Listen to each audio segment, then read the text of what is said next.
राज्यातील शेतकऱ्यांसाठी आता सर्वात मोठी बातमी समोर आली आहे। मुख्यमंत्र्यांच्या शेतकऱ्यांना अर्जंट सूचना आल्या।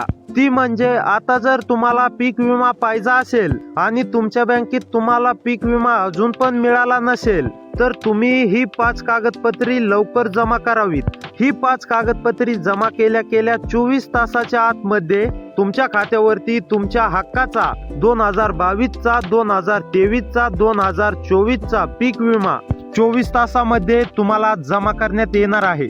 जर तुमच्या बँकेच्या खात्यावरती पीक विमा वाट बघून अजून पण मिळाला नसेल तर सरकारच्या माध्यमातून नेमकं तुमच्या काय चुका झाल्या हे सरकारच्या माध्यमातून आता शोधून काढलेलं आहे। ज्या शेतकऱ्यांना पीक विमा जमा झालेला नाही त्यांनी तातडीने सरकारला आता ही 5 कागदपत्रे सादर करायला सांगितले आहेत।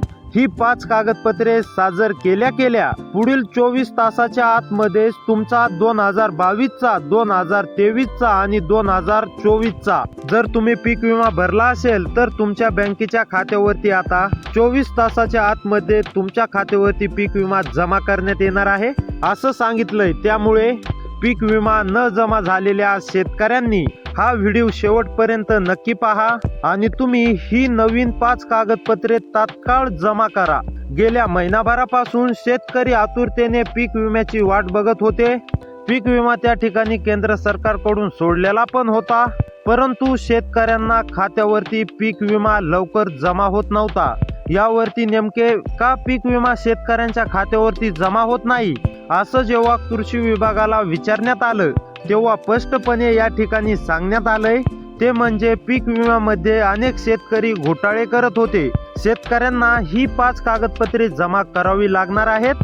ही 5 कागदपत्रे चेक केल्यानंतर की सरकारला असं लक्षात येईल खरंच तुम्ही नुकसानग्रस्त शेतकरी आहात आणि 24 तासांच्या आतमध्ये तुमच्या बँकेच्या खात्यावरती तुमच्या हक्काचा पीक विमा या ठिकाणी शेतकऱ्यांना सरकारच्या माध्यमातून देण्यात येणार आहे। आता बघा शेतकरी मित्रांनो, कोणती ती 5 कागदपत्रे आहेत जी तुम्हाला नक्कीच कृषी विभागाला आता जमा करायचे आहेत। पहिलं कागदपत्र सांगितलंय 7/12 उतार्याचं झेरॉक्स। आता बघा शेतकरी मित्रांनो, दुसरं कागदपत्र सांगण्यात आलंय पिवळ्या किंवा केसरी रेशन कार्ड याचं कागदपत्र सांगण्यात आलंय।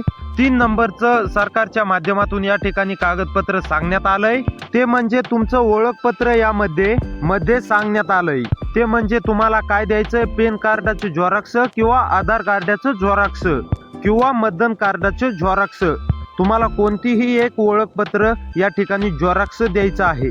4 नंबरचं कागदपत्र म्हणजे फार्मर आयडी कार्ड का तुम्ही काढलंय का बघा, कारण अनेक शेतकऱ्यांनी फार्मर आयडी कार्ड काढलंय पण ते चुकीच्या पद्धतीने फार्मर आयडी कार्ड काढलेलं आहे। कागदपत्रे त्या ठिकाणी देताना अपडेट केलेली नव्हते, त्यामुळे तुमचा पीक विमा थकीत राहिलेला आहे। आणि शेवटचं 5 नंबरचं कागदपत्र ते म्हणजे लास्ट आहे। तर सरकारने काय सांगितलंय, बँकेचा IFSC कोड जर असेल तर त्या शेतकऱ्यांना सर्वात अगोदर पीक विमा बँकेत येत असतो।